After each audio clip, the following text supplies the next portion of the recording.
C'est bon.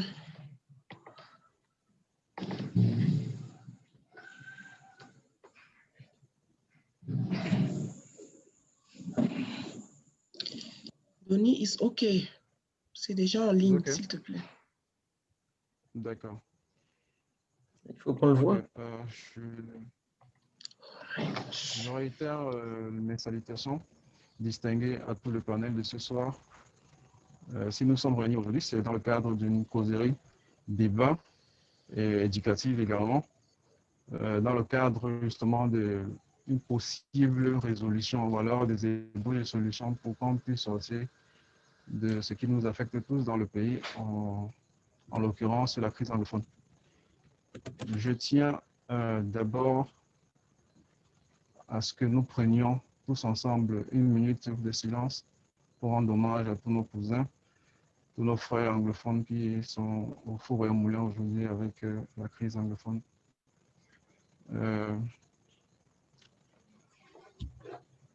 Madame Epania, bonsoir. Bonsoir. Monsieur Mokhtar, bonsoir.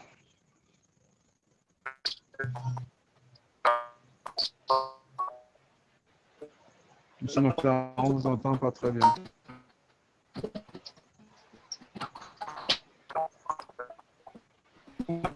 Monsieur Akumbo, bonsoir. Good evening. Good evening, Mr. Akumbo. Mr. Romeo, good evening. Good evening, bro. Okay.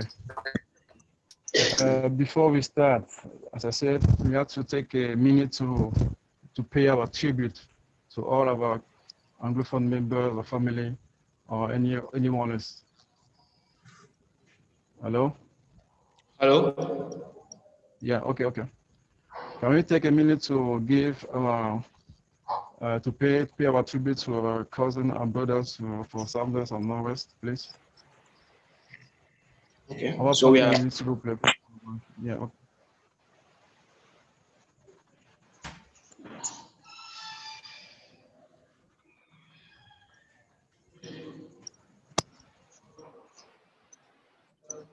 Okay, thank you to all. Merci à tous. Merci. Bien. D'accord. Aujourd'hui, en fait, on se retrouve dans le cadre de notre thème central, c'est la crise anglophone. Et je pense que pour tout le monde, c'est-à-dire tout Camerounais, quel que soit nos bords politiques, on doit ou on se doit d'être très, très, très amer envers tout ce qui se passe au pays ces jours-ci. Je le dis avec un grand pincement au cœur parce que justement, je pense qu'on a été assez tolérant. On a été muet pendant assez de temps. Ça fait 4 ans que ça dure. Donc, le mouvement Stand Up for Cameroon a pris sur lui ce soir de rendre justement, d'apporter sa participation. Et cela, au-delà de toute considération. C'est pour ça que vous voyez qu'on a un panel justement qui est assez fourni, assez représentatif. Je vais se présenter. Je vais commencer par Madame Augusta Epania. Bonsoir, Madame. Bonsoir. Bonsoir à tous. Vidéo, comment? Bonsoir. Bonsoir. On ne vous voit pas en vidéo. On ne me voit pas? J'ai l'impression qu'on me voit là. Ah bon? Ah d'accord. Allez-y. Oui, bonsoir à tous. Je suis heureuse de participer à ce panel et à essayer d'apporter ma petite contribution à la réflexion pour trouver des solutions à la situation de crise majeure que nous traversons dans notre pays. Voilà. D'accord. Merci bien. Peut-être le panel aimerait savoir quel est votre background.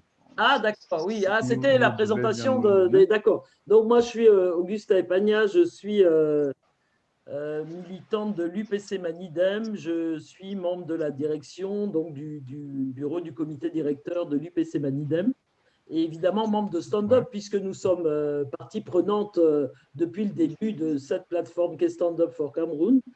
Et bon, je Ouais. milite depuis très, très, très longtemps déjà, bon, sans vouloir jouer les dinosaures. Mais bon, voilà, ça fait quelques décennies déjà. Moi, je me suis engagé très, très jeune. J'avais à peine 18 ans, donc voilà, je suis dans la lutte depuis tout ce temps-là. J'ai plus de 60 ans aujourd'hui et donc je continue à lutter et à essayer d'apporter ma petite contribution. Je réside, bon, malheureusement, comme beaucoup de compatriotes, on est contraint et forcé parfois à l'exil et voilà, la vie fait que bon, on est à l'extérieur, donc je réside en France pour le moment et j'espère qu'il arrivera un moment où on pourra rejoindre la terre natale. Voilà. Merci beaucoup, Madame Epania. Et je tiens à vous dire que en termes de lutte, justement, il n'y a pas d'âge et nous sommes très honorés justement de vous avoir. Vous avez beaucoup d'expérience et on compte justement s'appuyer là-dessus. Monsieur Mr. Akumbu. Are you there? Mr. Akumbu? Yeah, good evening. Good evening. Est-ce que tu peux nous donner en quelques lignes Yes, justement, please. I get nous dire you. qui Good tu es? evening. Yeah. Can you tell us who you are and what you are doing with us today? Okay, my name is Akumbu Jones Bubu. I'm a cultural entrepreneur. I'm a member of Turn for Cameroon. I'm also a farmer. I've lived all my life in Bamenda, apart from few years studying out of the country, but I'm based in Bamenda office right now. Yeah, that's who I am. Okay, thank you. You are our member who is really at the field of the Northwest. That's it. Yes, I'm in Bamenda. I'm in Gen Junction. Okay. Yeah, really we have pleasure to get you today. Mokhtar, bonsoir. Est-ce que vous pouvez nous faire une présentation succincte de votre personnalité, de votre personne, s'il vous plaît? Merci.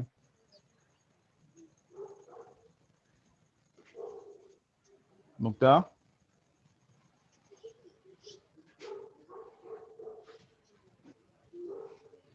Le temps que Mokhtar nous revienne, s'il vous plaît. Roméo Widza, bonsoir. Est-ce que tu peux nous faire un briefing de ta personne, s'il te plaît? Pour qu'on sache justement, pour le panel sache justement à qui on a affaire. Merci. Bonsoir, Donny. Good evening, everyone. My name is Romeo Wiza Osang, and I'm a member of MP3 Cameroon. I'm a member of MP3 Cameroon. MP3 meaning Movement for Patriotism and People's Prosperity. I'm also a communicator and a public relations consultant. Okay. Thank you all for the presentation. I'm going to do also my own. Je suis Donny Tchakuntekam Gayuti. Je suis informaticien. Je travaille dans une société de la place. Je suis également membre de Stand Up. Je suis de la société civile, même si je suis sympathique de quelques partis. Je dis bien de quelques parce que je ne suis pas quelqu'un qu'on ferme facilement. Je suis un esprit libre et j'y tiens. C'est pour ça que justement j'ai adhéré au Stand Up parce que justement il n'y a pas de contrainte il n'y a pas de contrainte politique. Et nous avons tous le même but, c'est-à-dire voir le Cameroun rayonner comme par le passé et plus même encore. Ok, cette brève présentation faite, je crois qu'on va entrer dans le vif du sujet, qui est la crise anglophone. Akumbu est là? Yeah, I'm here, sir. Okay. Yeah. We are listening. Tell us about you a little bit. Come again? Tell us about you a little bit. He's addressing to Mokhtar. He's addressing to Mokhtar. Oh, okay. No. Is Mota? Akumbu? It's Akumbu, please. I don't know. Hello? Himself yet. What? Yeah. We're not online. Hello? Allô? Allô? Bon. Oui. Oui. Allô?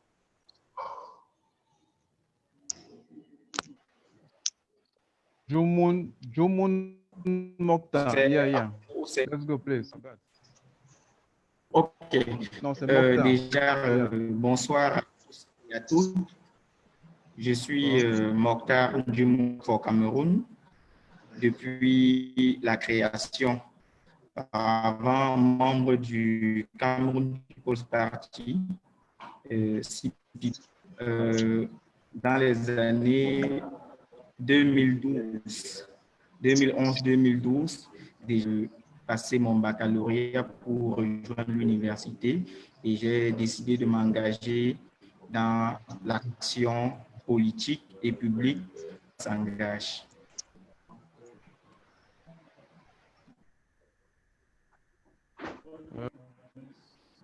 Thanks for...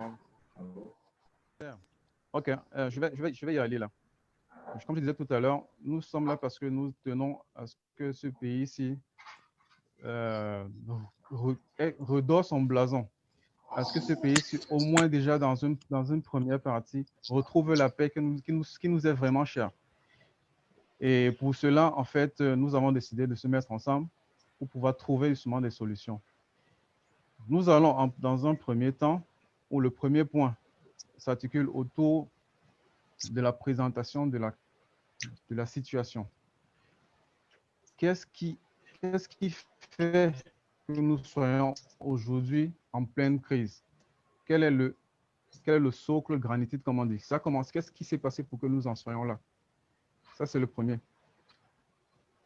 Ça, c'est le premier point. Je ne sais pas si tout le monde m'écoute. Parce qu'il y a un compte qui est en train de partir et s'allumer tout le temps.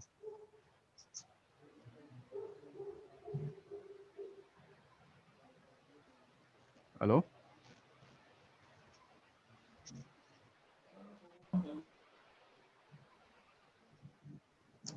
Allô? Oui, on entend. Oui. Donc, en fait, nous allons dans un premier temps, comme je disais, on vient de faire des présentations. On va analyser les causes en fait du conflit. On va prendre du temps pour le faire. Mais avant, il faut qu'on ait pris la peine d'expliquer pourquoi on en est arrivé là. Quelles sont les implications, quelles sont les différentes parties justement qui sont membres justement ou alors qui sont parties prenantes au conflit. Parce que ça va de soi, un conflit, ça met en lumière deux parties.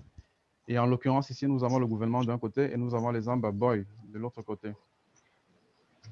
Nous allons donner les statistiques ensuite pour savoir qu'est-ce que justement nous avons aujourd'hui comme situation réelle sur le terrain.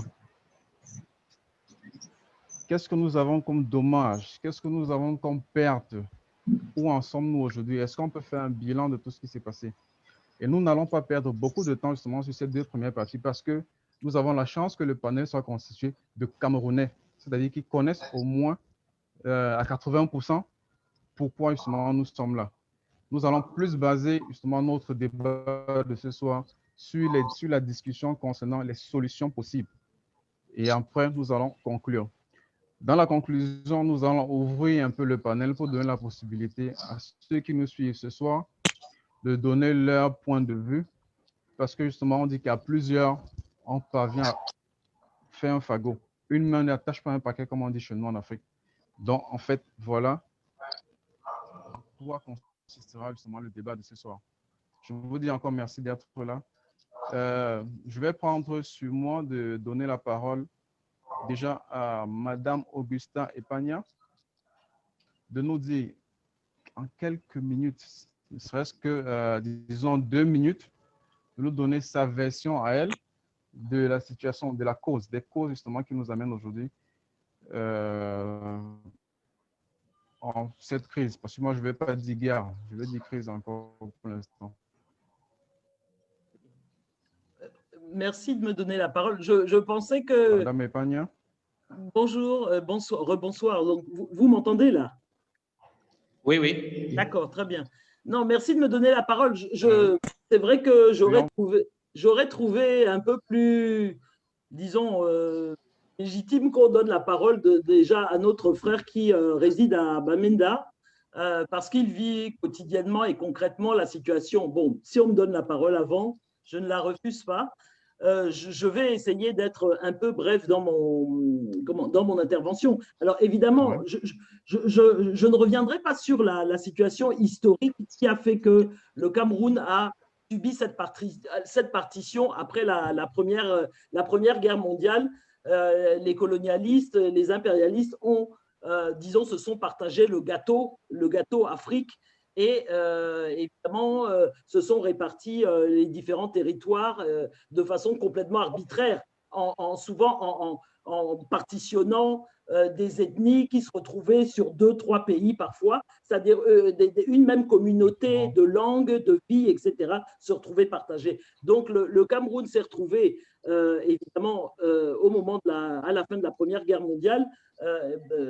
Évidemment, bon, la France et la Grande-Bretagne se sont partagés ce territoire qu'est le Cameroun, avec toutes les péripéties que l'on sait, une partie qui a été rattachée au Nigeria, une autre partie qui est restée rattachée au Cameroun, et ainsi de suite. Je passe là-dessus. Je veux très très vite en arriver. Je souligne ça très vite, mais en disant qu'il y a toujours eu, évidemment, cette double colonisation a fait qu'il y a un héritage différent, bien entendu. C'est-à-dire que ce qu'on appelle les francophones, entre guillemets, qui est en fait le rattachement à la colonie France et le rattachement à la colonie Grande-Bretagne, fait qu'on a disons, un héritage un peu différent. Et ça fait que, évidemment, les francophones étant dominants et majoritaires à 80%, ils ont un peu imposé leur manière de voir et de faire à la partie anglophone. Et les anglophones, je mets tout ça entre guillemets, hein, parce que véritablement, on y viendra peut-être tout à l'heure, mais je pense que c'est très très malheureux que nous restions attachés à cette dimension coloniale, c'est-à-dire qui fait que finalement, on continue à se définir comme francophone ou comme anglophone. Aujourd'hui, on subit tous un seul et même régime, qui est le régime néocolonial de Paul Biya, et qui nous fait tous souffrir. Évidemment, un peu plus nos frères anglophones, entre guillemets, qui ont toujours été discriminés, même à l'époque d'Aïdjo. Même quand il y a eu des premiers ministres comme Goumfancha ou comme Mouna, ils ont continué à être discriminés. Il y a toujours une différence, entre guillemets, entre les anglophones et les francophones, malheureusement. Donc, cette situation existant, là, on en arrive à la situation actuelle. La situation actuelle qui fait qu'on part de revendications catégorielles, légitimes, et catégorielles, et aussi tiennent à la discrimination que subissent nos frères et sœurs du NOSO. Et on en arrive à cette situation qui fait que d'abord les avocats, ensuite les enseignants, les étudiants se mettent en mouvement par rapport à des revendications précises ou avec des demandes extrêmement précises sur lesquelles, comme d'habitude, le pouvoir central, le pouvoir de Biya ne répond pas, bien entendu, et la seule réponse a été la force, la violence, la répression. Ce qui a entraîné évidemment une montée en crescendo de la réplique également de la population. C'est-à-dire que, alors que les gens manifestaient pacifiquement avec des revendications précises, claires, auxquelles on aurait pu répondre, on les a bastonnés, on les a humiliés. Tout le monde se souvient des jeunes femmes étudiantes traînées dans la boue, face contre terre, etc. Donc, il y a eu énormément de choses qui ont été subies. Et puis, après, les arrestations, les condamnations, et jusqu'à maintenant, des gens comme Mancho Bibixi, qui croupit en prison depuis 2007, avec une condamnation à 15 ans de prison, et de nombreux autres frères et sœurs du NOSO qui croupissent en prison en étant passés devant des tribunaux militaires, etc. Donc, vraiment, tout a été fait pour attiser le feu, et de telle sorte qu'on en arrive aujourd'hui à une situation où on est dans une situation de guerre. Les compatriotes de cette région-là ont été quasiment contraints et forcés à un moment donné de dire mais ça suffit, on revendique et on nous tue, on nous assassine, on nous méprise, on continue à nous piétiner. Donc effectivement, compte tenu aussi de l'histoire de ces deux régions, les gens ont pris les armes, effectivement, et on en est à une situation de guerre. Et face à cette situation, aujourd'hui, il faut la paix. Rien ne pourra se faire dans cette région-là. On ne peut pas renvoyer les enfants à l'école s'il n'y a pas la paix. On ne peut pas reconstruire le Nosso s'il n'y a pas la paix. On ne peut pas faire quoi que ce soit s'il n'y a pas la paix. C'est le préalable à toute chose. Donc, ce que nous devons revendiquer fortement, c'est d'abord la paix. Donc, un cessez-le-feu. C'est ça qu'il faut, ce pourquoi il faut que nous nous mobilisions très massivement, c'est un cessez-le-feu et la paix, bien évidemment, et il faut que nous nous retrouvions sans exclusif, tous autour de la table pour exiger cette paix. Parce qu'elle ne sera pas donnée sur un plateau. Elle ne sera pas donnée sur un plateau si nous ne nous mobilisons pas massivement et de façon extrêmement importante et diverse, nous n'aurons pas cette paix-là. Vous voyez comment le pouvoir est dans une escalade de violence et de répression systématique. Aujourd'hui, il n'y a que la mobilisation dans sa diversité de notre peuple qui pourra faire que nous ayons cette paix, que nous ayons ce cessez-le-feu d'abord, et donc cette paix ensuite, permettant de reconstruire le Nosso et de remettre tous les fils et filles de cette région et du reste du pays autour d'une table et de trouver des solutions durables. Voilà un peu rapidement, hein. C'est très schématique, c'est très rapide, mais en gros, c'est ce que je voulais dire. Et pour finir, et je laisse la parole à mes frères qui sont sur le plateau, pour finir, je voudrais dire que ne nous laissons pas enfermer dans le prisme colonial. Ce qu'il faut construire, c'est le Cameroun de demain, avec les valeurs africaines, avec les valeurs camerounaises. Ça veut dire qu'on ne peut plus, il faut qu'on invente et qu'on trouve un schéma, un modèle qui corresponde à notre histoire, à notre civilisation, à nos besoins, à nos références culturelles et autres. On ne peut pas rester enfermé dans des schémas. Moi, je suis francophone, toi, tu es anglophone. Il faut qu'on sorte de ça. C'est ça, c'est ce aussi pourquoi on se bat, pour rompre avec ce néocolonialisme, c'est-à-dire ce colonialisme qui, ils sont soi-disant partis, mais on continue à être sur les mêmes schémas. Donc, c'est ce qu'il nous faut construire dans le Cameroun de demain et dans le cadre de ce changement qui, j'espère, nous obtiendrons par notre mobilisation. Voilà ce que je voulais dire pour finir. J'ai été un peu long, je m'en excuse. Hein. Bon, ça va. On comprend justement la passion et c'est normal un peu. Je vais donner la parole à M. Akumbu qui est à Bamenda et ensuite notre frère qui est à Yaoundé également. Je m'excuse de n'avoir pas commencé par, comme Madame Augusta a dit tout à l'heure, par mes frères anglophones parce que j'ai d'abord voulu vous donner la parole, Madame, parce que je voulais avoir une vue, voilà, une vision de quelqu'un qui est plus à l'extérieur que chez nous ici à l'intérieur. Pour finir justement avec, vous comprenez un peu.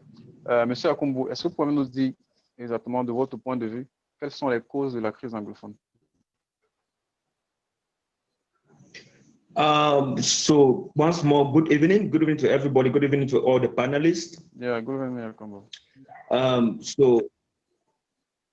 Okay. In my point of view, just to go back to what Augusta was talking about, we cannot see crisis just within the confine from 1960 to 1972. The Anglophone crisis for me starts first with colonization. That is from 1884 to that is where what we call Anglophone problem starts for me. That problem, the problem of colonization, that a people were subjected, arbitrary boundaries were created, you know, villages were separated by people who sat somewhere in Europe, in some other person's land. That for me is the beginning of what we call the Anglophone problem for me. It starts from there. Now, coming back to all what they created, that is, they created their pocket of influence in Africa. And one of these pockets of influence is called Cameroon. And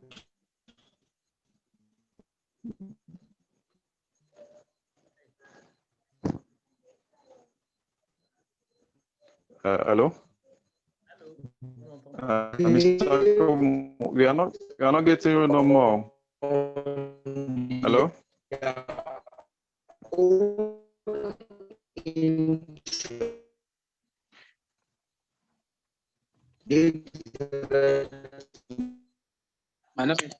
Mr. Akumbo.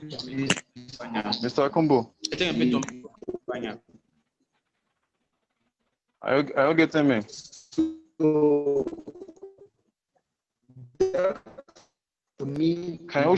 Can you move a little bit, maybe to the left or right? Because we are not getting you no more. Your network is not very, very stable. You get me now?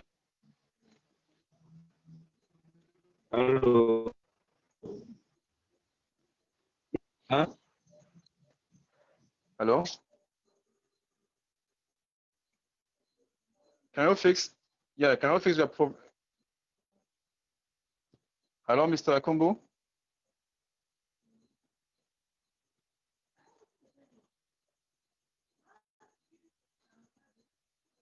Ok, je crois qu'on a perdu Monsieur Akumbo là. Le temps qu'il nous revienne, on va donner la parole à Monsieur Wiza Romeo de nous donner justement son point de vue. Parce que bien sûr, c'est peut-être subjectif, mais c'est au-delà de ça que justement on va pouvoir trouver une objectivité.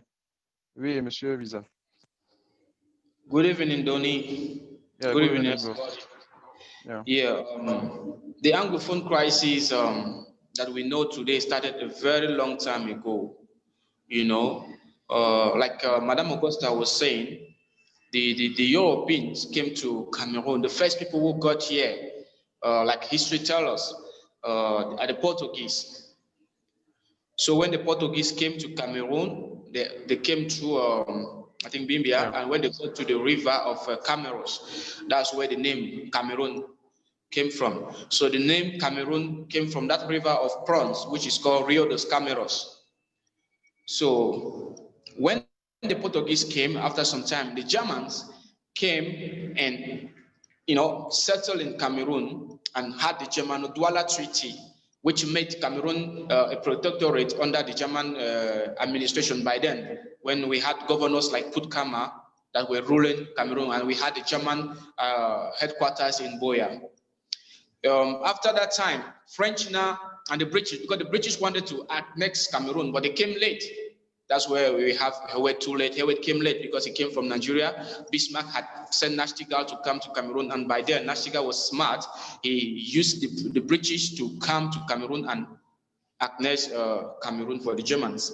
So when the British saw that, they got infuriated and they felt betrayed by Bismarck, because Bismarck told them Nachtigal was coming to Cameroon for a business purpose. So the British to do everything possible to help Nachtigal. So when that happened, the British were not happy, so they had to attack the Germans. They tried to attack the Germans on their own. They could not succeed. They had to join forces with the French, with the Franks. So France and British fought Germans in Cameroon and defeated the Germans. So for them not to compensate themselves, British and France had to sit in, I think that was in France after the League of Nations. And then they decided to divide Cameroon. They used what they call the Simon-Milner Treaty, the Simon-Milner Treaty. And that was where we started having these problems. That is where it all started. We have the Anglophones, and then we have the Francophones. So you see, this is where the problem started. And when the time came, the British British wanted to go away, but they had to ask the British Cameroon, the British Southern Cameroon and the British Northern Cameroon, are you going to join the Nigerians or are you going to join La République? So British Northern Cameroons decided to join Nigerians, and the British Southern Cameroons, some decided to join the Francophones, that's the La République. So in 1961, when they had the conference in Fumban, they decided to join, but there were resolutions. Everybody knows if a Francophone is a president, an Anglophone should be vice, and all these things and all that. Before we had the flag, and then we have 2 stars. So Cameroon was a united, federal united nation of Cameroon. Before now, we started having problems, and then they started changing to bring it to 1 star, and then they make it a Federal Republic of Cameroon. And you know, marginalization came in. The clauses are no more respected, and the Anglophones started feeling marginalized. And now they started, ils ont commencé à revendiquer quoi. So we had people like the Doji, which started a movement called the Cameroon Restoration Movement. And this movement started gaining power, and then he started filing documents, filing cases for the UN, for the UN to come and restore Southern Cameroon an independent country, to come and make a Southern Cameroon an independent country. He made several attempts, and you know, nothing was happening. So he had to declare Southern Cameroon independent, and he named it Ambazonia. So the Ambazonian name has been existing very long time ago. So it has been existing very long time ago, and we have Ambazonians that have been existing a very long time ago. So these people have always longed to have their own country, Ambazonia. So when this crisis started, what we are today started in 2016, when the lawyers were not happy because the texts were in French. And you see in our courts in Southwest, you see a francophone. You will see a francophone magistrate, and then they cannot understand the text. They will just give judgment on their own knowledge, and they don't even respect the Anglophone, the common law. So the lawyers were not happy. They had to strike, and when they strike too, it started, you know, that was just something that you know, de le déclencheur. Je peux dire le déclencheur quoi? Parce que les gens avaient déjà le problème dans leur cœur. They were not happy, and this gave them the opportunity. The teachers came up too. The teachers came up and started, you know, manifesting their grievances, because like me, I school in the Anglophone region. I school in the Umojok, I school in Manfe, I school in Bamenda. You can imagine a francophone coming to teach chemistry in a government secondary school in our site. You don't understand the English is speaking, and even when you complain, they will tell you, "Je m'en fous." You understand? So those problems started, you know, people were very angry, and they took that as an opportunity to rise up. And then when they rise up, they were oppressed. They were oppressed by the policemen. You see a lawyer being beaten. You see a teacher being kicked. So people got angry. And this thing that has been boiling in the minds of millions of youths, some decided to go to the street to protest peacefully. But even as they were protesting peacefully with peace plans, the military came to militarize them. You know, they were brutalized, and it pushed many to revolt. And since they have been harboring their anger, their offenses in their mind, they have been keeping it for a long time. They said we could not take it anymore. And that was why you saw many of them out of the street. And some today, we call them the Amber Boys, we call them the secessionists, we call them, you know, so it is a long story. So I think today we are going to, for me, what we are going to be saying, like Madame Epanya said, we are going to look just for the resolutions, just for solutions, how we can get out of this mess. Because for me, I call it a mess. Cameroon used to be a lovely country, but today I cannot even go home because, you know, fear of unknown. So I think today we really need to work out some solutions for this, our beloved nation. I love Cameroon so much. I love my brothers and sisters. I don't think we are Francophones or Anglophones before. It never existed. I see somebody from the East, I see him like a brother. Somebody from Yaoundé, I see him as a brother. For me, I don't have Anglophone, I don't have Francophone, I have Cameroonian brothers and sisters. All right, thank you for your time, bro. Thank you. Mr. Romo, I'm so pleased, I'm so grateful. I'm so happy to understand what you have just developed, because that's the truth. In fact, that's the truth. Before Mr. Akumbu came back, Mokhtar, can you give us your point of view about the causes of the Anglophone crisis? Déjà, rebonsoir à tous et à toutes. Je pense que je vais intervenir ici, mon point de vue sur les causes de la crise. Je ne vais pas revenir sur les éléments historiques mes précédents. Wiza est revenu dessus, Madame Augusta aussi est revenue sur la dimension historique de la chose. J'aimerais analyser ici la dimension socio-économique, mais également la dimension politique de la crise. Au début de cette crise, les Camerounais se sont levés dans le nord-ouest et le sud-ouest. C'était des mouvements corporatistes. Mais il faut qu'on analyse la réalité. Pourquoi les Camerounais se lèvent? Les Camerounais se lèvent parce que ils n'ont pas les Camerounais n'ont pas l'électricité. Les Camerounais n'ont pas de possibilité de se soigner. Et c'est pourquoi ils décident d'agir. Bien avant la crise, nous avons tous observé le mouvement qui avait été organisé par le chairman du SDF, Ni John Fundi, au niveau du péage qui lie Bamenda et Bouddha sur la route de Babadjou. On connaît tous qu'on faisait 3 heures pour quitter de Bouddha et arriver à Bamenda, un tronçon de moins de 100 km. Mais les Camerounais se retrouvaient à faire 3 heures sur cette route. Ça crée vraiment de l'indignation pour plusieurs. Et c'est pourquoi les Camerounais ont décidé dans ces régions de manifester. Mais maintenant, ça me permet d'entrer dans la dimension politique de la chose. Est-ce que l'État, ou du moins le parti État, a essayé de trouver des solutions pour résoudre ces problèmes que les Camerounais sont en train d'exposer? Je dirais non.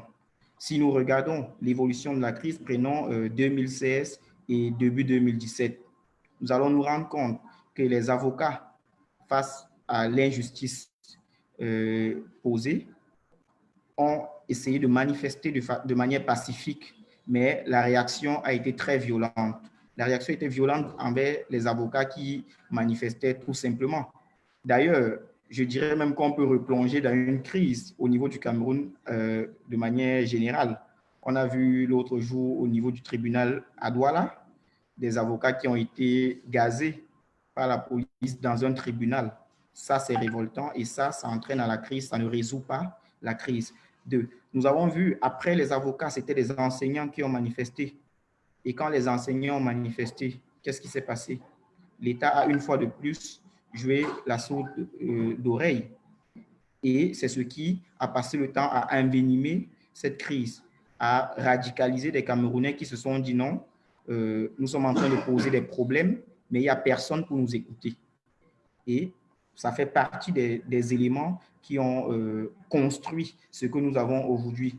Mais observons en décembre 2016, qu'est-ce qui se passe? Au lieu d'avoir des éléments qui vont permettre de résoudre la crise, des éléments de dialogue, des éléments de discussion, on a plutôt un meeting du RDPC dans une situation où les gens sont en train de faire des revendications, où les gens sont en train de se plaindre parce qu'ils n'ont pas l'eau, parce qu'ils n'ont pas la route, parce qu'ils sont victimes des injustices.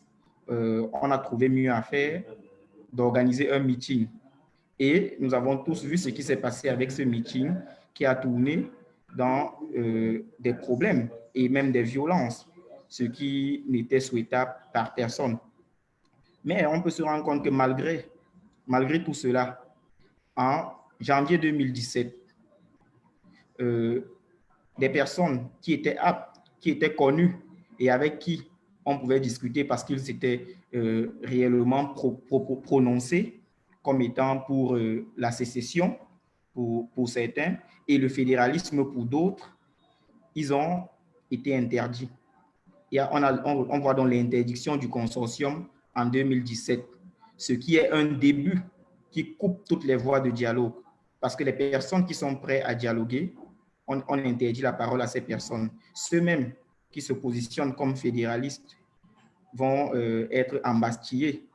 Et pire encore, comment ne pas relever ici toute la période passée sans connexion Internet. Aujourd'hui, nous arrivons à dialoguer de par le monde à partir de la connexion Internet. Mais l'État a trouvé mieux de couper la connexion Internet dans 2 régions, ce qui a entraîné également plusieurs conséquences à la fois économiques pour des jeunes qui initiaient des projets sur le numérique. Ils n'avaient plus de possibilité de pouvoir réaliser leurs activités. ce qui ramenait des ressources financières. Et ça, c'est un problème. Il y avait plus de possibilités de discuter avec de la famille. Les premières personnes qui ont commencé à quitter cette région ne pouvaient plus entrer en contact avec leurs proches restés de l'autre côté. Et je pense que ce sont des éléments qui ont construit la radicalisation de plusieurs. Ce sont des éléments qui ont plus ou moins réduit l'opportunité de résoudre cette crise alors qu'elle n'était qu'au début.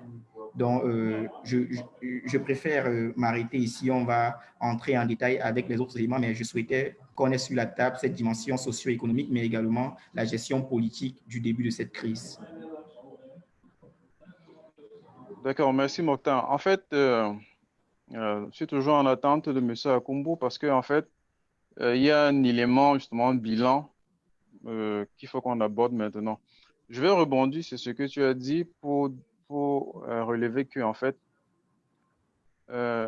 vu que nous connaissons exactement la crise anglophone, nous la connaissons vraiment de fond en comble.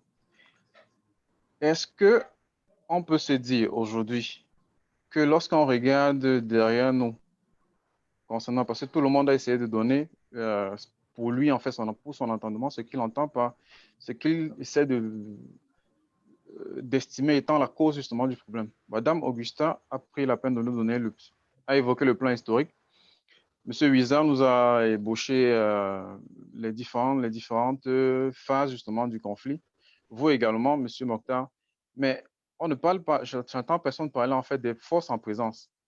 Parce qu'il faut bien mettre le doigt pour qu'on puisse trouver des solutions derrière. Parce que, comme on s'est dit au départ, on ne va pas trop insister sur les causes, justement, l'histoire justement du début de la crise.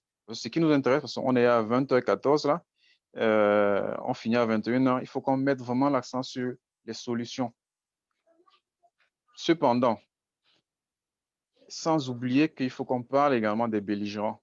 Les belligérants sont le gouvernement et les Amba Boys. Et je pense que comme justement, je ne sais pas si c'est Roméo qui l'a dit au M. Akumbu, il y a des fédéralistes également dans l'affaire. Donc, il n'y a pas que deux belligérants. Il y a beaucoup de gens qui entrent en compte. Donc, je vais laisser le soin à Mme Epania également, puisque M. Akumbu apparemment s'est déconnecté, de nous donner la situation en place maintenant. Qu'est-ce que nous avons comme théâtre justement de la crise anglophone maintenant? Je veux bien, en considération de ce que je viens de dire tout à l'heure, c'est-à-dire le bilan des serres armés, les belligérants en place.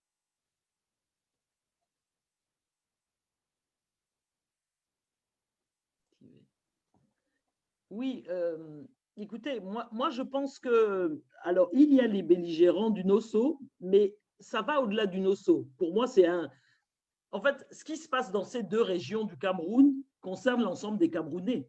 Et je pense qu'il est plus que temps. En tout cas, je sais que dans la diaspora, nous nous sommes mobilisés dès 2016, dès le début de la crise, pour dire que les francophones, je mets toujours ça entre guillemets, hein, parce que c'est pour simplifier vraiment nos échanges que je continue à utiliser francophone, anglophone. Mais en tout cas, disons, les ressortissants, ce que subissent les ressortissants du NOSO, nous sommes également concernés dans le reste du Cameroun et qu'il ne faut pas qu'on considère que ce n'est que le problème des compatriotes du NOSO.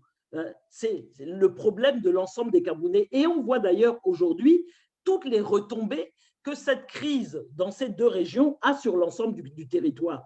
Déjà de par le déplacement des populations et de par l'extension de la tension et de la violence sur l'ensemble du territoire. Par conséquent, moi, je ne pense pas qu'il faille circonscrire la solution aux seuls compatriotes du NOSO. Mais évidemment, on ne peut pas les exclure, ils sont les premiers concernés. Donc, ça veut dire quoi? Ça veut dire que, moi, je pense que c'est une mobilisation générale de l'ensemble des populations qui doit aujourd'hui se matérialiser. Parce que, très, très sincèrement, il n'y a que par la création d'un véritable rapport de force, une force de pression, une force de contrainte à l'égard du gouvernement que nous obtiendrons quelque chose. Ce gouvernement il l'a montré, évidemment, il l'a montré, démontré depuis 38 ans, ne résout pas les problèmes. Et en tout cas, pour en revenir à la crise du Nosso, on l'a vu, on est parti de simples revendications, auxquelles il aurait été parfaitement possible, autour desquelles il aurait été parfaitement possible de dialoguer et d'apporter des réponses à une situation de guerre majeure, à une situation de massacre, de plus de 200 villages rasés, de plus de milliers de morts, de centaines de milliers de personnes emprisonnées, etc. Donc ça prouve bien que ce pouvoir, ce gouvernement n'est pas en capacité de résoudre cette crise. À moins, effectivement, qu'il y ait un sursaut majeur au niveau de la population. Donc, pour en revenir à la question initiale, moi, je pense qu'il faut que toutes les forces vives qui existent dans ces deux régions, qu'est le Nosso, se mobilisent. C'est-à-dire, ça veut dire les forces politiques, bien évidemment, et sans exclusive. Ça veut dire que y compris les Ambazoniens, doivent être autour de la table. Les Ambazoniens, les autres forces politiques plus modérées, etc., les forces syndicales, les forces religieuses, les forces associatives, les jeunes, les mamans, etc. Toutes ces forces-là doivent être autour de la table. Et au-delà de cela, moi, je pense que c'est un problème national qui concerne l'ensemble des citoyens camerounais. Par conséquent, cette table ronde doit c'est d'abord, pour moi, s'il faut faire une espèce de chronologie des éléments qui vont permettre qu'on débloque la situation, c'est d'abord une mobilisation majeure de l'ensemble de nos compatriotes. Ça veut dire que toutes les forces vives de ce pays qui prétendent vouloir le changement, qu'elles soient politiques, qu'elles soient associatives, qu'elles soient religieuses, qu'elles soient syndicales, etc., doivent converger.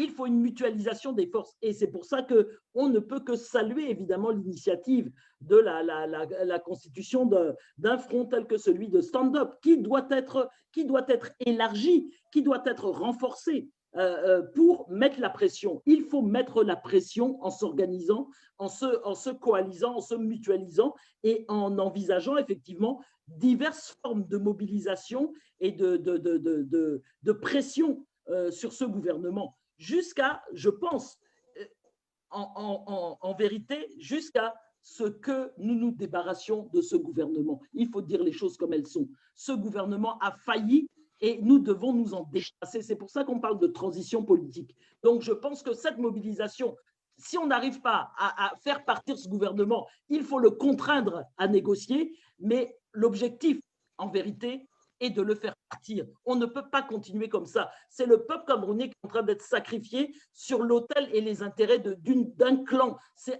un État clanique, un clan qui s'est accaparé du pouvoir d'État et des forces de répression, parce que c'est pas je suis désolé, malheureusement, nous avons une armée qui n'est pas une armée de protection. Normalement, l'armée est là pour protéger la population et pour protéger un pays. C'est tout le contraire. C'est le peuple qui est devenu l'ennemi intérieur de l'État et de l'armée camerounaise. C'est le peuple qui subit quotidiennement les assauts de cette armée-là. Donc, ça suffit comme ça. Je pense que dans cette armée, et malheureusement, je pense que dans cette armée…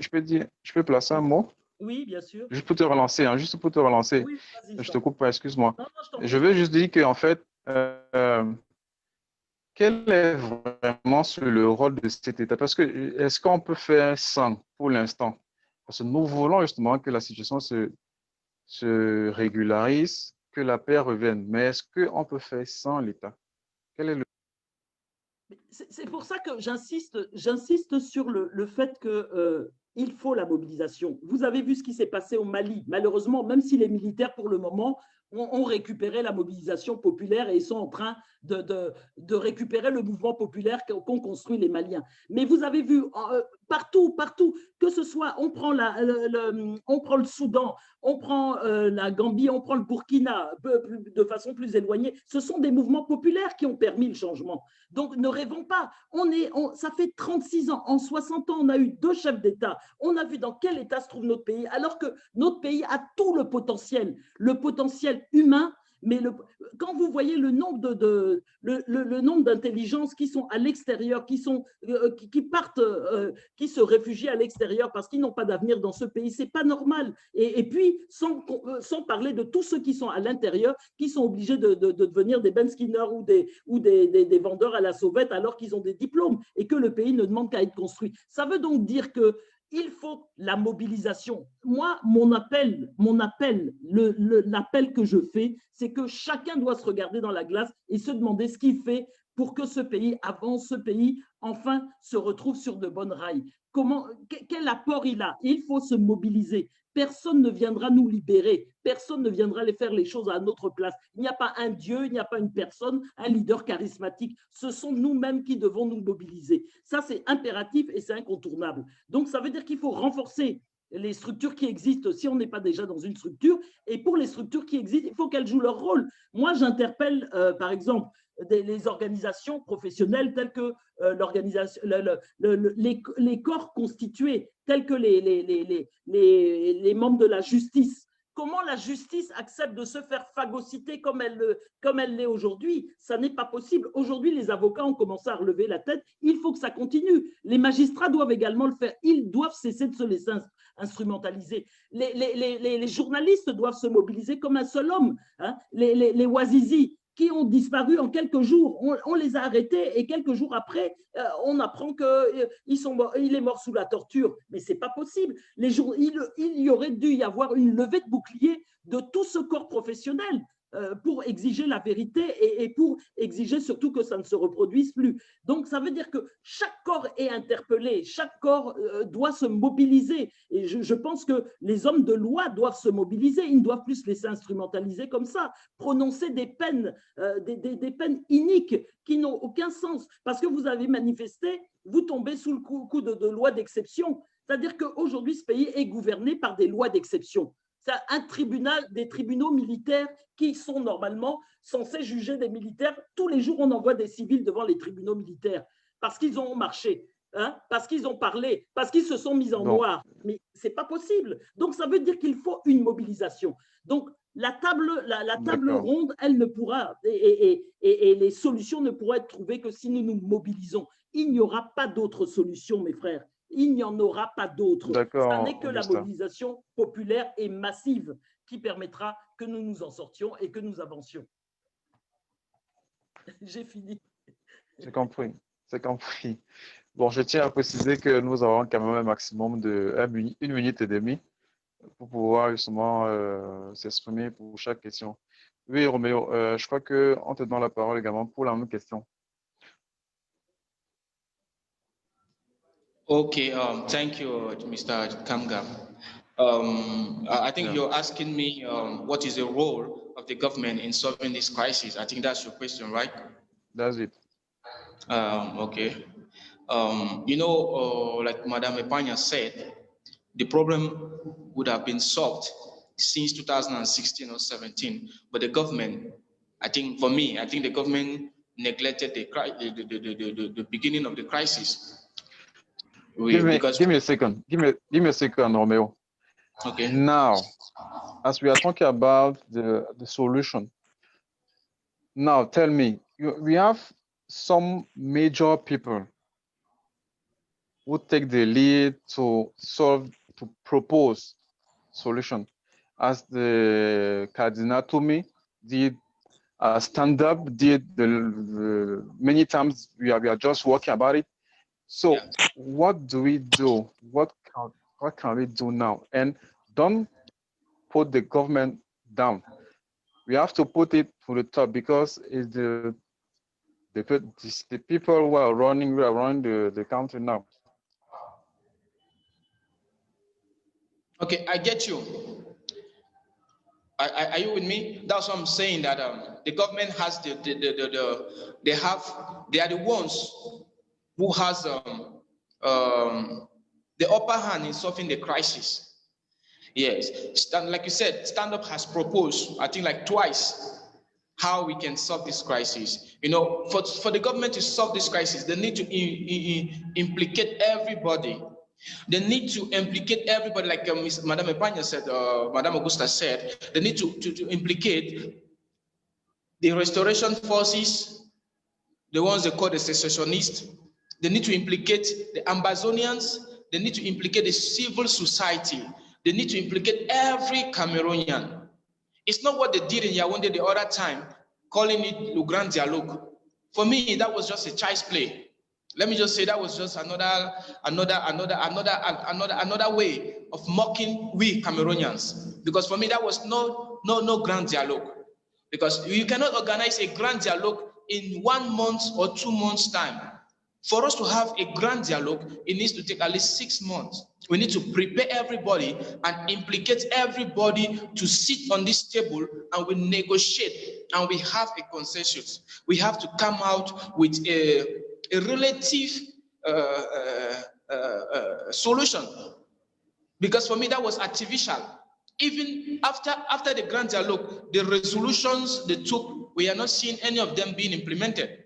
So for me, I think the government needs to be serious about this crisis, because they have the upper hand, like you said. If they want to stop the crisis, they can stop the crisis. And for us to stop this crisis, the government needs to be honest. The government needs to be honest to Cameroonians, we Cameroonians.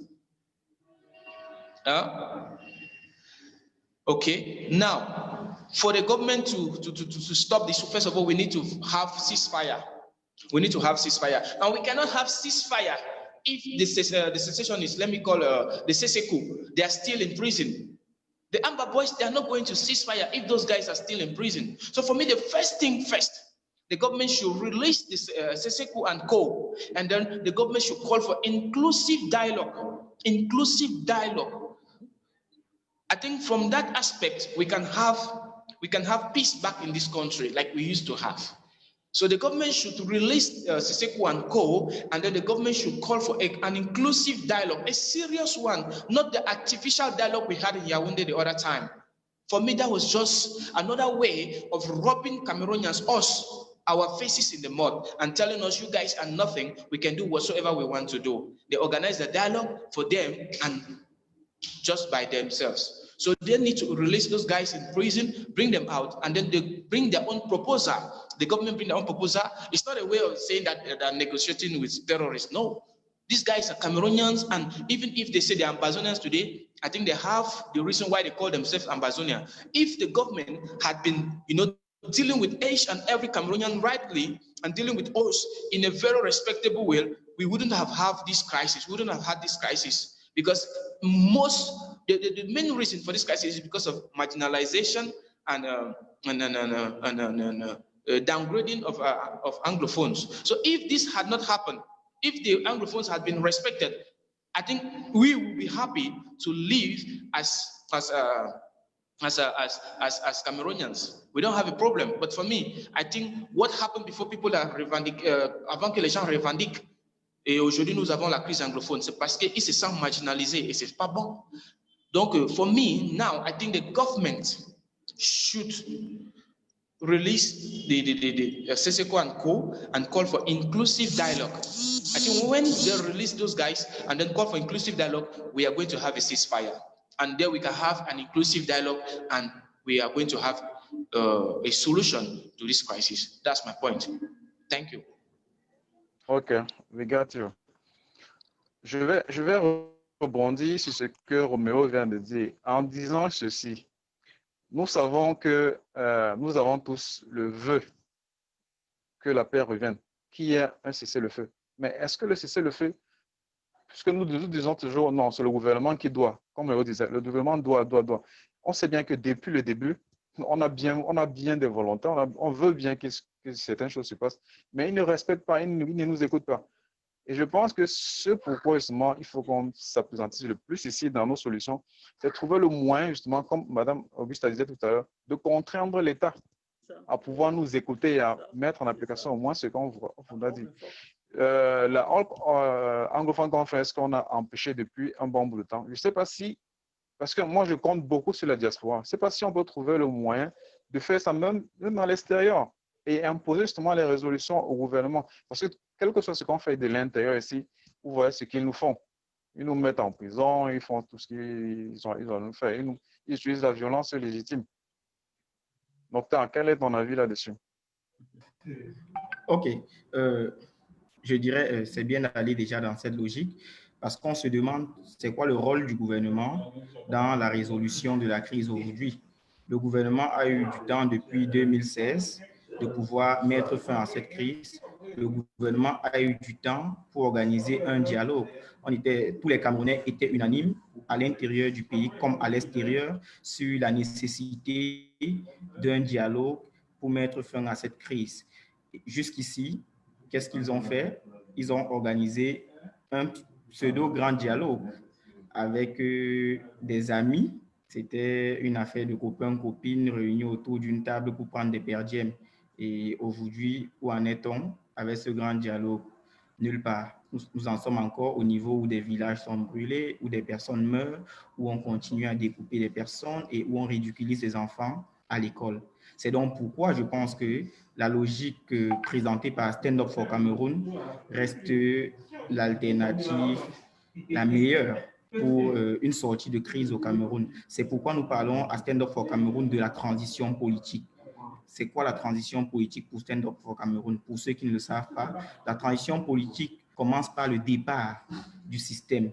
Et qui dit départ du système, dit le système n'a pas pu régler les problèmes des Camerounais et il faut obligatoirement qu'on trouve une solution pour les problèmes des Camerounais. Comment faire? Si ce système ne peut pas, alors on n'a qu'à les remercier et ensemble, on va résoudre le problème des Camerounais. Ce sont des Camerounais qui vont faire partie de ce système pour qu'on puisse résoudre ensemble le problème des Camerounais. Ça, c'est déjà la première étape pour la transition politique. Et après le départ du système, ça va être l'occasion pour nous d'avoir un vrai dialogue national, un dialogue avec tous les Camerounais, parce que c'est partout au Cameroun qu'on souffre. Aujourd'hui, nous avons la crise dans le nord-ouest et le sud-ouest, mais la réalité dans toutes les autres régions du Cameroun, elle est très difficile, elle est très compliquée et il est important d'avoir un dialogue. Ce dialogue qui va nous permettre de refonder notre État. C'est à partir de ce dialogue qu'on va discuter sur la forme de notre État, on va discuter sur le rapport que les Camerounais doivent partager entre eux et l'administration et l'État, comme on a pour habitude de le dire. C'est à partir du dialogue national inclusif où on va intégrer les différents acteurs et les différentes couches de notre société que nous pourrions arriver à une résolution durable et efficace de cette crise et même prévenir d'autres crises qui pourraient arriver. Donc, j'irai dans cette optique pour dire aujourd'hui, l'État a failli et il est important que les Camerounais fassent ce que l'État aurait dû faire. Et pour faire cela, il nous faut aboutir à cette transition politique. Mais revenons vraiment sur pourquoi, c'est quoi la nécessité de cette transition politique aujourd'hui? Nous constatons, on a 280 villages qui ont été incendiés dans notre pays. On a plus de 120 000 Camerounais qui sont réfugiés au Nigeria. On a plus de 600 000 Camerounais qui sont déplacés internes. On a des familles. La semaine dernière, je faisais une étude au niveau de Mbanga sur les différents déplacés internes. Et on se rend compte que la ville de Mbanga, aujourd'hui, avec sa proximité au sud-ouest, est une ville qui a accueilli un nombre très important de déplacés internes, mais je peux vous dire, c'est l'horreur au niveau de Mbanga aujourd'hui. Ce sont des filles de 20 ans qui sont déjà veuves et qui ont un enfant à leur charge, le mari ayant été tué pendant qu'ils étaient en train de prendre la fuite dans les brousses. Ce sont des vieillards de 70 ans qui sont obligés de recommencer leur vie parce qu'ils ont abandonné leur maison, leur plantation.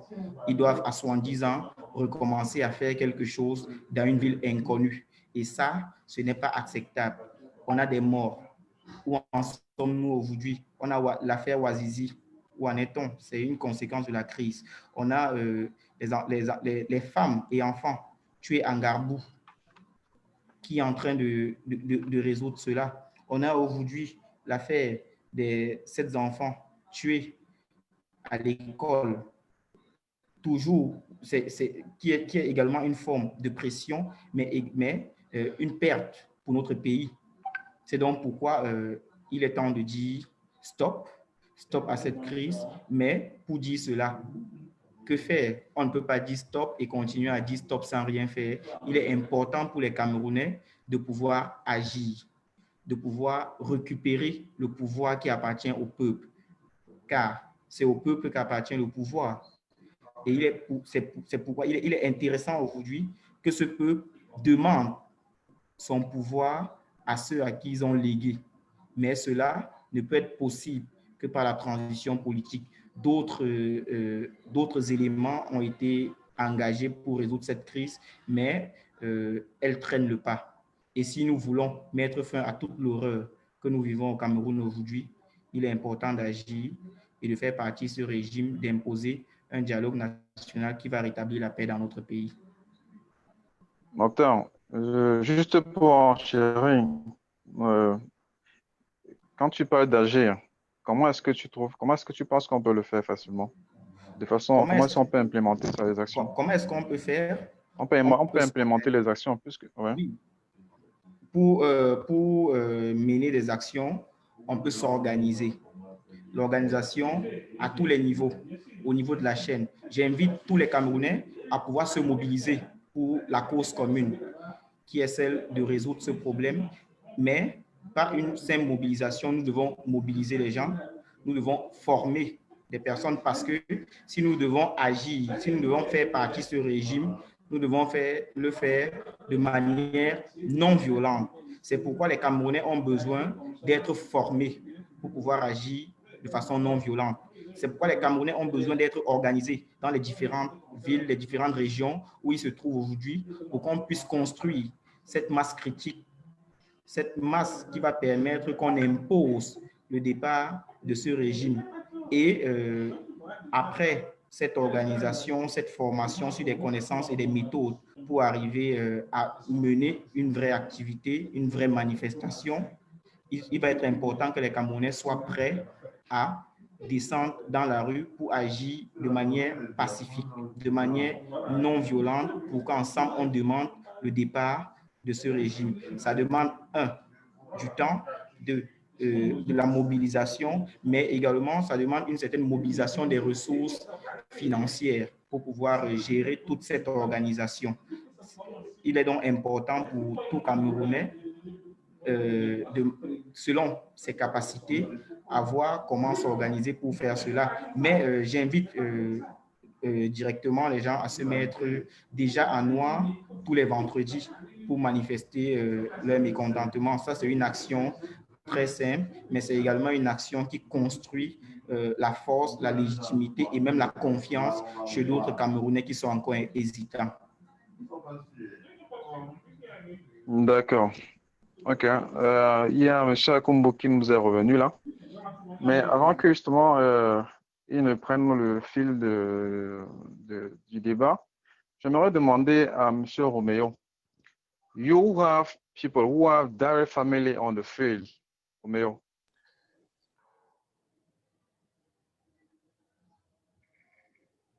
Hello?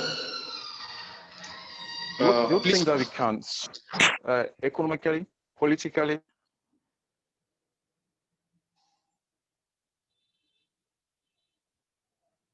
Sorry, I'm not getting you, Donny. Please, can you come again?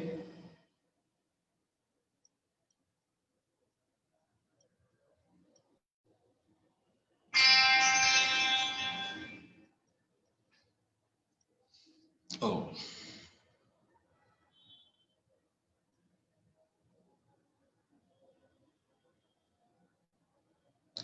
Hey, Madam Augusta, Doctor, can you hear me?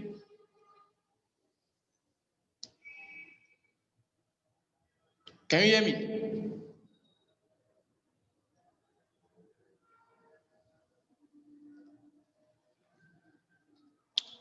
Madame Augusta, are you hearing me? Est-ce que vous m'entendez? Oui, excuse-moi. Oui. Là, je t'entends, là. Ok. Vas-y. Okay. Before Chakunte was going, he was asking me if I had people on the ground. Yes, I have people on the ground. I have brothers who have been killed. I have my direct cousins. I have my direct cousins who have been killed, and I think the crisis has caused a lot of damage to everyone. People are displaced. People are not more living in their villages. Even those that are living, they're living with fear. Economically, things have been very difficult. Businesses are not moving well. The Cameroon is losing billions of francs CFA each year. We are losing plenty of money. The economy is not stable. So life has become very difficult for every Cameroonian. So I think it's high time we look for solutions. I think it's high time we fight so hard to stop this crisis. For me, I can even call it a war because it's been so long. It's been so long. It's going to over 6 years now. So I can even call it a war. And like my brother Mokhtar was saying, we are losing it every day. Just look at what happened in Kumba the other day. We lost those children. I think 7 of them. They had nothing to do with this crisis. So I think the government really needs to see how we can solve this crisis. And like my brother Mokhtar said, we Cameroonians we have the duty to say enough is enough. We have the duty to demand for justice in a peaceful and non-violent way. We have the right, we have the duty as Cameroonians to go to the street and protest peacefully so that we can put this government pressure to do what is right. And if they think they cannot do what is right, and if we see that they are not hearing to our voices, they're not hearing to our cries, then I think it's right time we tell them, you have to go. Because we cannot keep living like this. Every day you are afraid. Me, I cannot go to Manfe, I cannot go to Umoja because I'm afraid what could happen to me. I'm afraid what will happen to me. I don't know if I go, I'll come back. I don't know. I'm afraid. Even those that are living in Douala, like my brother Mota is saying, people are suffering. Right now, I'm in Bafoussam. I can tell you how people are living here, Madam Augusta. You're going to have pity on them. You see 20 people living in just a room, one room, a family. A family living with 16 kids in one room. They don't have 5,000 to eat in a day. If you see them, you just cry. So everybody is affected. Everybody's affected. Everybody's affected. So we need to come out of this. We need to come out of this. For me, I'm tired. I'm tired to see people die every day. I'm tired to hear that this one is dead. It has become normal, but for me, it's not normal. Somebody will just call you and say, Romeo, do you know that this guy is dead? He died yesterday. They said it's a black leg. They said it's this. Military killed him. Amber Boys killed him. It's becoming normal, but it's not normal, Kamga. It's not normal, Madame Epanya. It's not normal, Mokhtar. It's not normal. Every Cameroonian that is listening to me right now, I said it's not normal. We have been living like, we are afraid of everything that might happen tomorrow. The next minute, the next second, we are just living at the mercy of God. We don't know what could happen the next second. Everybody's afraid. Everybody's just, afraid of the unknown. So, Chakunte, like you were asking me, I have people living down there, even though most of my family members are now in Nigeria, in the refugee camp, in some houses. But, life has been so difficult back home. Things are not moving. People die every day. So, I'm saddened. We need to come out of this crisis. And the government has to listen to us. And if they don't listen to us, we Cameroonians have the right, they have the duties to go on the street and demonstrate peacefully for the government to hear our voices. And if they refuse to hear, we have that same duty to tell them, we have had enough of you. If you don't want to listen to us, if you don't want to give us peace, you better go. Thank you. Yeah. Let me ask you something more. Okay. Please give me 1 second. Just explain in 1 second. What is the problem for the Anglophone population now? I know that there's fear, but what's the problem to bring people to the ground, bring people to manifest, bring people to work and say, no, we are not wanted. this, we are not want this thing anymore, or we are not want it no more again? What's the problem? Je n'ai pas compris un peu. Est-ce que tu peux me dire en français? Je n'ai pas compris. Je suis un peu perdu, quoi.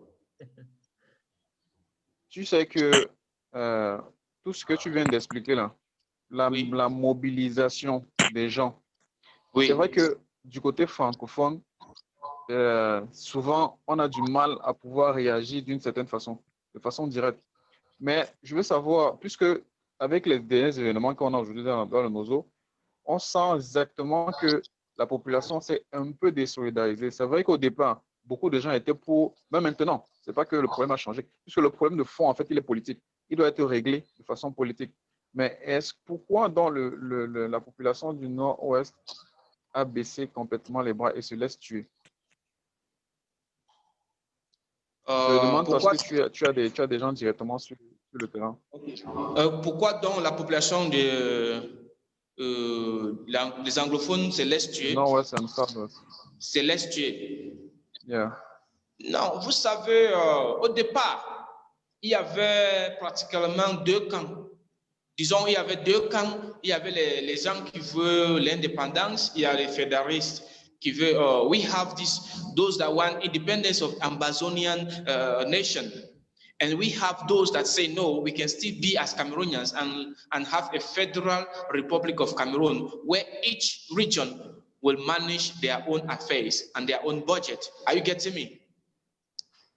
Yeah. So okay. we had just two camps. And you know, the Anglophone man is a man, it's a united man. We are la solidarité. People are, we are unanimous. When we say let's go out, everybody is ready. But now, there are so many people who are sprung up. We have different camps. Those that are there to make their money, those that are there for the real cause, and those that are there, they don't even know where they are. So today, if we say let's do this, A will say this, B will say that, and C will say this. There's no more unity because people have different aims now, different objectives. Some want to make their money, they want to see people die, and then they keep making their money in the ways they know how to make the money. I don't know. There are some that I can say they are fighting for the real independence of the Amazonians. And there are some that say, no, we don't want Amazonia, we want federalism. So now we have different camps. That is why today it is difficult for one voice, for us to have one voice in British Southern Cameroon. It is difficult because we have different motives. We have different people with different objectives. So that is the problem. And now the repression is too much. The repression is too much. It's either you are being called Ambazonia by the government, or you are being called a black leg by Ambazonia. So if you try to come out, they will say, okay, you are supporting Ambazonia, military will come after you. If you try to come out and you say enough is enough, you don't want military, brutalization. Military will say, okay, you are supporting Amba. If you say no, Amba boys should stop attacking villagers, and then we should have one voice, and then work as we have to bring to restore peace in the southern Cameroons, or let children go to school. They will say you are a black leg or you are supporting the government. So you see, there is a problem. There is a problem. I got you. I don't have time to explain more, but I think there's a problem. I think in our next session, we don't have time. Yeah, that's what I wanted to say. It's just the first hand. We are going to have so many meetings like this one, and we have time to explain or to give some details. But on va chacune, parce qu'il y a 20h50, on avait promis de s'arrêter à 21h. On ne va pas prendre trop de temps à tout le monde. Je vais donner la parole à Madame Epania pour qu'elle donne son mot de fin. Moi, je vais réinsister sur ce que j'ai déjà dit. Je pense qu'il faut que personne ne viendra nous libérer. Personne ne viendra libérer le peuple camerounais à sa place. Personne ne viendra balayer le régime de Biya qui a failli à notre place. Donc, c'est à nous de le faire. C'est à nous de prendre nos responsabilités. Peut-être que c'est très dur à entendre. certains attendaient qu'il y ait je ne sais quoi qui tombe du ciel et qui vienne nous libérer. Ça ne se produira pas. Il n'y a pas de leader charismatique qui va venir nous libérer. C'est nous-mêmes, à travers notre mobilisation, notre organisation, qui allons nous libérer. C'est comme ça que ça s'est toujours passé dans l'histoire des hommes et c'est comme ça que ça continuera à se passer au Cameroun et en Afrique en général. Donc, moi, ce que je pense, c'est qu'il y a les corps constitués qui sont déjà organisés. Si, par exemple, les hommes de loi refusaient de prononcer des peines iniques, si, par exemple, les hommes de loi refusaient de reporter de report en report les procès, si les hommes de loi refusaient de continuer à se laisser instrumentaliser, ce serait déjà une forme de résistance.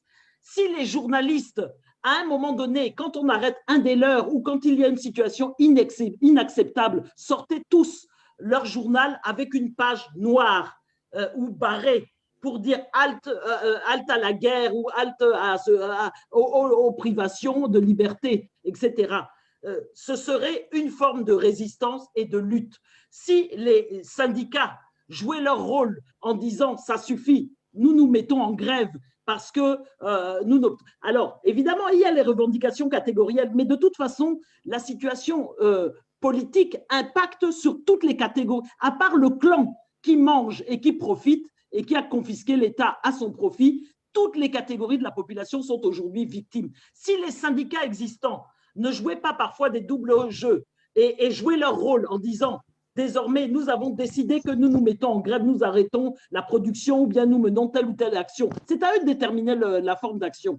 Ce serait déjà une forme de lutte et de résistance. Et ainsi de suite. Si les organisations de défenseurs des droits humains se mettaient toutes ensemble pour dire aujourd'hui, allons mener des actions communes pour faire libérer les prisonniers, pour faire en sorte que les gens qu'on arrête ne soient pas dans des conditions inhumaines à 80 dans une pièce où il n'y a aucune condition d'hygiène, etc., etc. Ce serait une forme de résistance. Et enfin, tous ceux qui ne sont pas encore organisés, qu'ils rejoignent Stand-Up, et qu'ils mènent les actions avec Stand-Up. Et plus nous serons nombreux, et plus nous arriverons à un moment donné à cette masse critique qui fera, parce qu'il faut atteindre une masse critique. Si nous atteignons une masse critique, c'est-à-dire des milliers et des milliers, pour ne pas dire des millions, à travers tout le pays, du nord au sud, de l'est à l'ouest, le pouvoir ne pourra pas embastiller et emprisonner tout le peuple mobilisé. Hein, au nord, à l'extrême nord, à l'est, au nord-ouest, au sud-ouest, etc. C'est impossible. Ils ne pourront pas tous nous mettre dans leur cage et dans leur prison. Ils ne pourront pas tous nous tuer. Donc, il faut créer un rapport de force. Ça prend du temps, ça mobilise de l'énergie, mais c'est incontournable. Il n'y a que comme ça que nous réussirons à obtenir, comme les autres peuples, notre libération. Et enfin, nous réaliserons ce que nos pères fondateurs, les Oumniobé, les Ernest Ouandié, les Félix Roland Moumié, avaient tracé pour le Cameroun, cette réelle indépendance. Dans un Cameroun uni, ils se sont toujours battus. Et ça a toujours été la première des revendications. Réunification et indépendance, élévation du standard de vie. Ce programme reste d'entière actualité. Le programme que s'étaient fixé les pères fondateurs reste d'actualité et il faut le réaliser. Voilà moi ce que je propose et ce que je suggère pour l'avenir. Organisons-nous, mobilisons-nous. Merci beaucoup. Il nous reste 5 minutes. Mokhtar, tu en as une. D'accord. Moi, je dirais pour sortir de cette crise, c'est deux choses. La première, c'est résoudre la situation fonctionnelle et structurelle qu'a laissé tout ce qui s'est passé comme violence dans les régions du nord-ouest et du sud-ouest. Et la deuxième, c'est tout simplement initier la transition politique parce que c'est la seule chose qui peut sauver le peuple camerounais aujourd'hui. Je parle de régler les problèmes structurels parce que un peuple qui a vécu 4 ans de violence, c'est du traumatisme.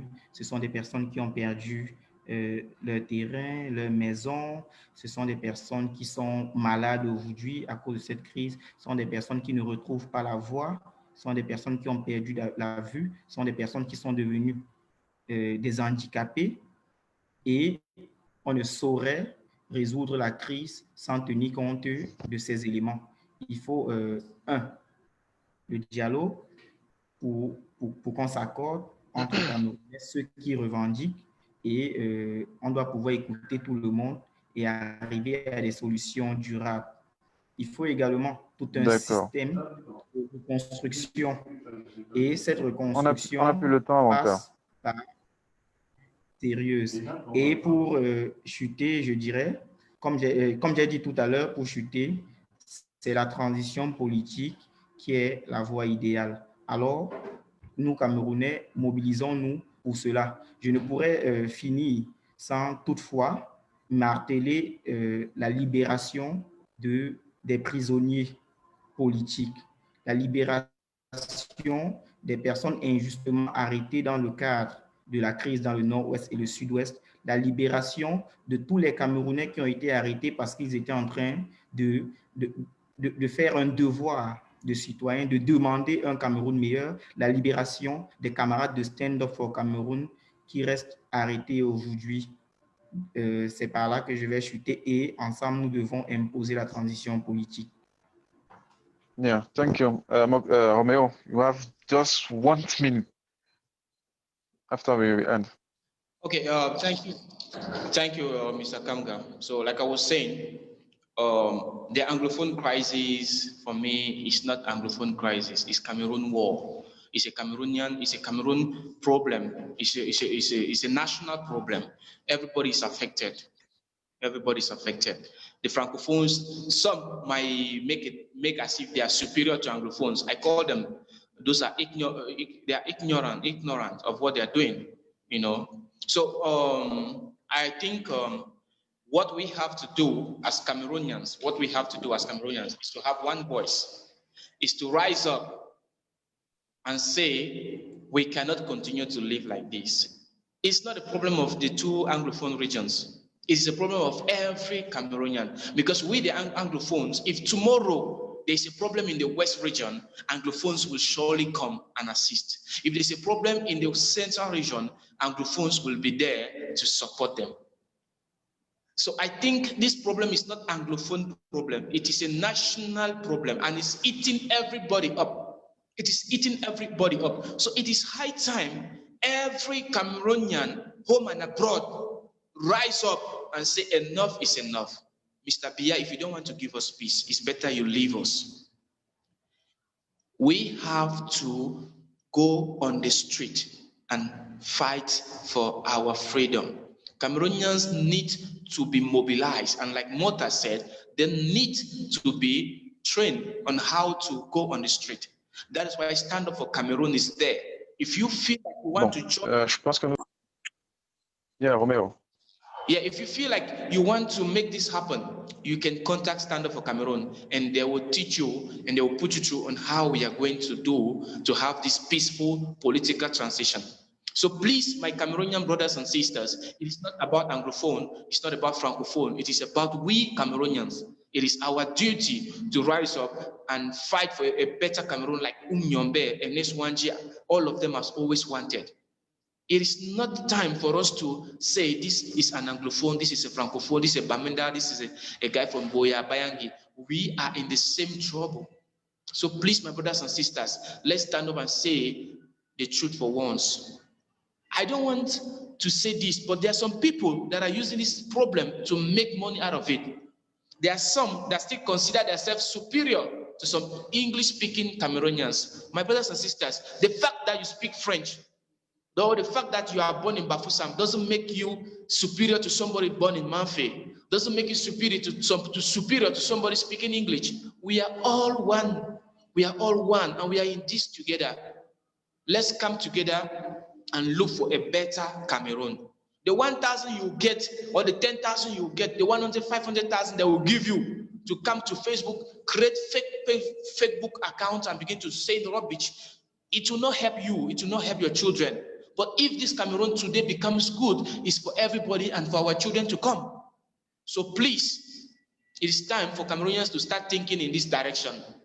It is not a matter of me, my family, my friends. It is a matter of us, Cameroonians. It is a matter of us, Cameroonians. So please, I will call on each and every one listening to us this evening, or wherever you are this morning and afternoon, you're on site, please, you can contact Stand Up so that we can together look for a way to have a peaceful political transition, or we can have so that we can, push for an inclusive national dialogue. My fellow Cameroonians from the Anglophone side, from the Northwest and the Southwest, I love you so much. And today, I'm not speaking here on behalf of myself. I'm speaking on behalf of everybody. I've lost brothers, loved ones, but I just want to say that I love you all, and anything I'm doing here is for the common goal of us Cameroonians. So please, I am not taking any side, but I am a Cameroonian, and I want us Cameroonians to live a better life. And I want our future children, our generation to come, our children to come to enjoy a Cameroon, our resources that we have in this country. All right, thank you, Mr. Chakunte, and thank everybody listening. I think I've made a point. Thank you.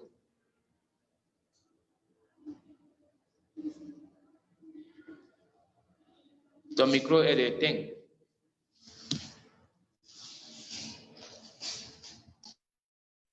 I said thank you, Romeo. Thank you to all of you.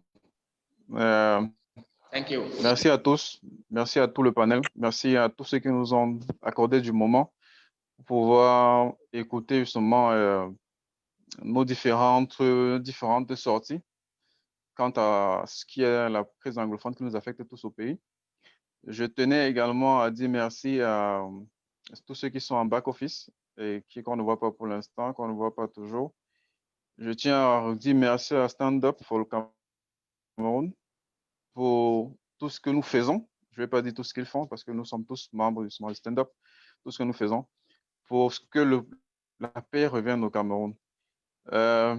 Nous avons peut-être empiété sur le temps qui nous était accordé de 4 minutes.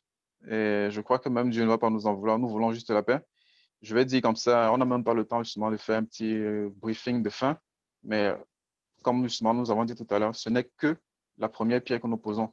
Nous comptons aller comme ceci jusqu'à ce que l'édifice justement, paix que nous voulons construire, soit acquis. Bonne soirée.